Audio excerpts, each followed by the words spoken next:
বজালী জিলাৰ উত্তৰ বজালী মৌজাৰ অন্তৰ্গত উজান ওলোৱা এখন হৈছে সৰু গাঁও আৰু সেই গাঁওখনতে স্থাপিত হৈছিল 1725 খ্ৰীষ্টাব্দত শ্ৰী শ্ৰী ভোগেশ্বৰ মহাপ্ৰভুৰ পবিত্ৰ থানখন। আমি ভোগেশ্বৰ মন্দিৰ আহি পালোঁ, এতিয়া আমি গৈ আছোঁ, আগবাঢ়ি গৈ আছোঁ। শ্ৰী শ্ৰী ভোগেশ্বৰ মহাপ্ৰভুৰ কৃপাত দুৰাৰোগ্য ৰোগৰ পৰা আৰোগ্য লাভ কৰা, সন্তানহীনে সন্তান লাভ কৰা বা মানুহ গাড়ী জাম লাগি গৈছে চবফালে, যুৱতীয়ে মনোমত স্বামী লাভ কৰা আদি অসংখ্য উদাহৰণ পোৱা যায়।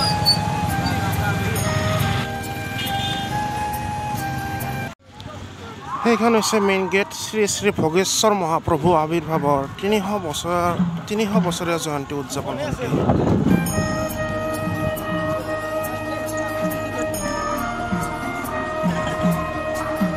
প্ৰথমতে আমি মন্দিৰ দৰ্শন কৰি আহিম। মন্দিৰ দৰ্শন কৰাৰ পিছত সম্পূৰ্ণ পৰিৱেশখিনি চাম।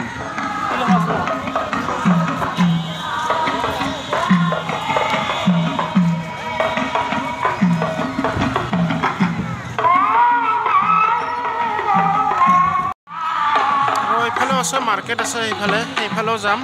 প্ৰথমতে মন্দিৰৰ পৰা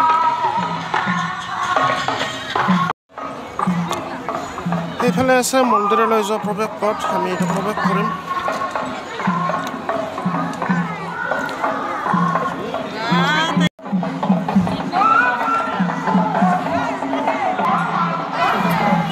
প্ৰতি বছৰে মাঘ বিহুত এই থানখনত লোকে লোকাৰণ্য হৈ পৰে।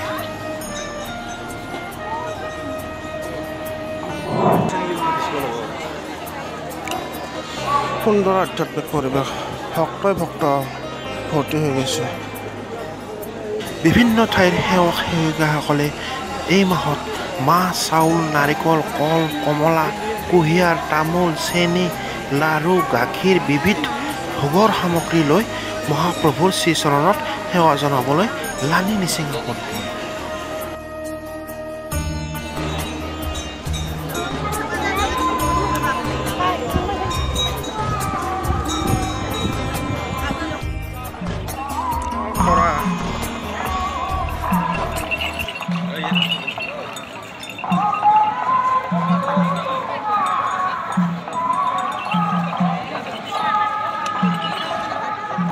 কিমানকৈ লৈ দাদা? 50 টকাকৈ। 50 টকাকৈ, সৰু বাচ্ছা।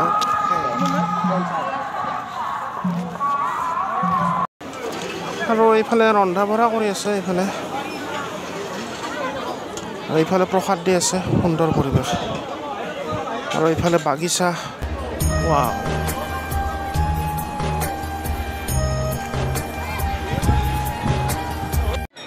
মোৰ ভাগৰখিনি আনিলোঁ, খাম। সুন্দৰ লাগিছে, এইখিনি ফটো উঠাৰ কাৰণে মানে বনাই দিছে এইবিলাক। আৰু এইফালে সুন্দৰ এটা ভিউ দেখা পোৱা যায়। সেইফালে এটা শিৱ মন্দিৰো আছে, সেইটো এটা শিৱ মন্দিৰ। আৰু এইফালে এটা সুন্দৰ পৰিৱেশ, সেইফালে পিকনিকো খায়, সুন্দৰ এটা পৰিৱেশ দেখিবলৈ পোৱা গৈছে।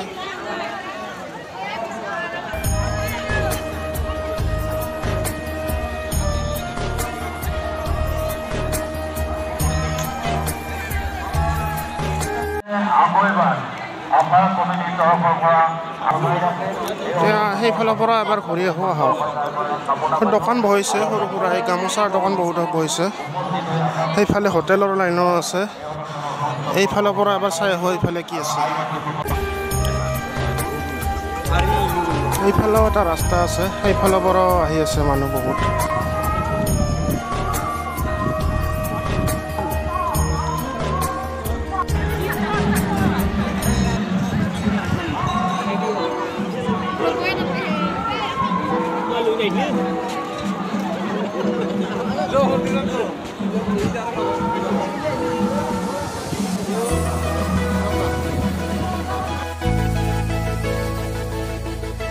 সেইফালে এখন দলঙো আছে, দলঙৰ পৰা এবাৰ ভিডিঅ' চাই আহিব অলপ।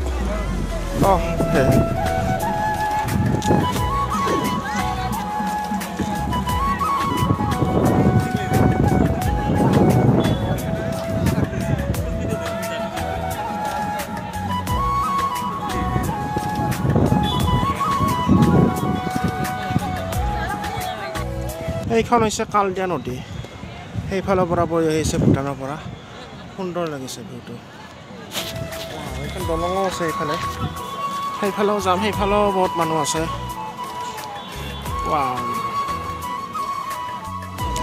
দলংখনৰ ওপৰলৈ যাওঁ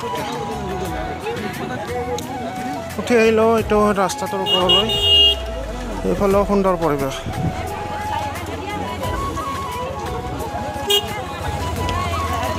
সেইফালৰ পৰাও মানুহ আহি আছে বহুত আৰু নদীৰ ভিউটো এইখিনিৰ পৰা চাম আমি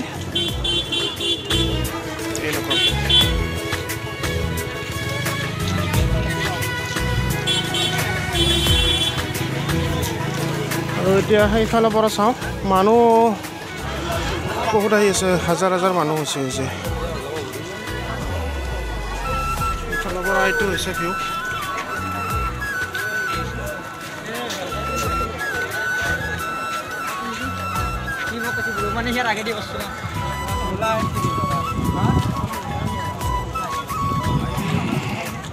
আৰু এতিয়া এইফালে আহিছোঁ এইফালেও আছে সুন্দৰ সুন্দৰ গছ আছে এইবিলাক চা সুন্দৰ সুন্দৰ গছ আছে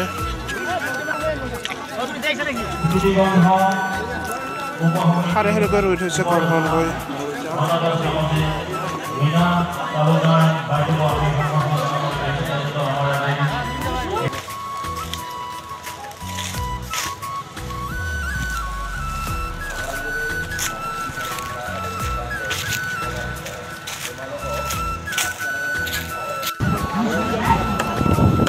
দোকানে দোকান উভৈনদী হৈ গৈছে আৰু এইফালে বাণিজ্য মেলা আছে এইফালে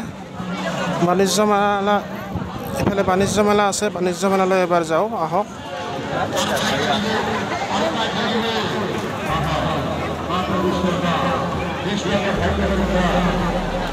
ৱাও মানুহে মানুহ চবফালে সকলে এটি ফুল ধুনীয়াকৈ উৰুলি দিলে ভাল লাগিব সকলে একেলগে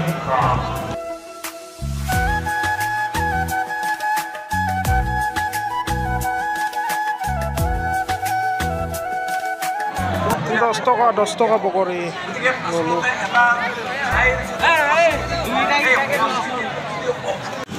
এইফালে চাওক ৰেলগাড়ী সৰু সৰু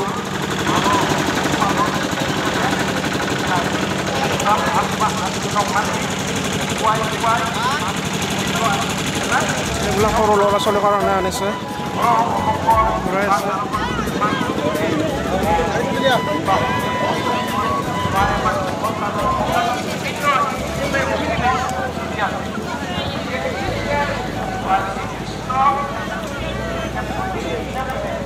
এটা হাঁহৰ খেলা চলিছে হাঁহ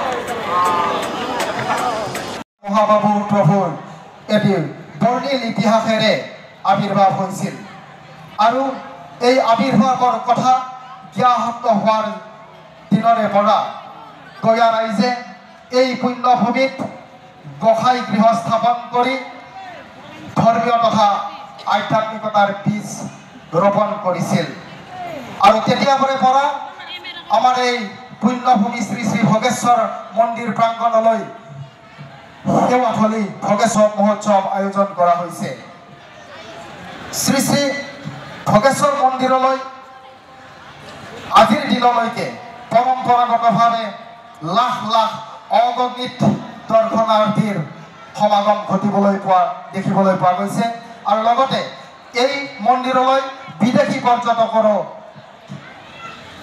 আগমন ঘটা পৰিলক্ষিত হৈছে সৌন্দৰ্যৰ আবেষ্টনীত অৱস্থিত ভোগেশ্বৰ মন্দিৰ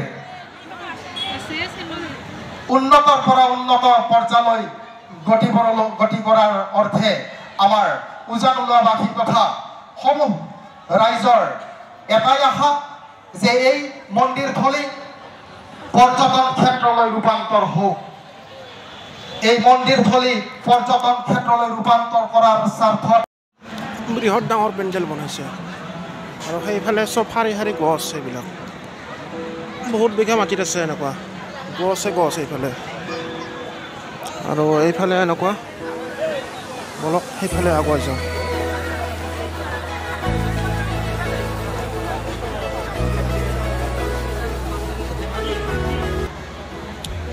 লাইট ফিটিং কৰি আছে তাত ৰাতি মানে 12টা 2টামান বজালৈকে থাকিব আনপাওঁ না পুৱাইও দিব পাৰে মানুহ মেইন ৰাস্তাটো বন্ধ হৈ গৈছে সেইফালে গাড়ী চলাব দিয়া নাই মানে এই পথাৰৰ মাজত মানে চব পাৰ্কিং কৰিব লৈছে আৰু এনেকৈ মানে যাব লাগিব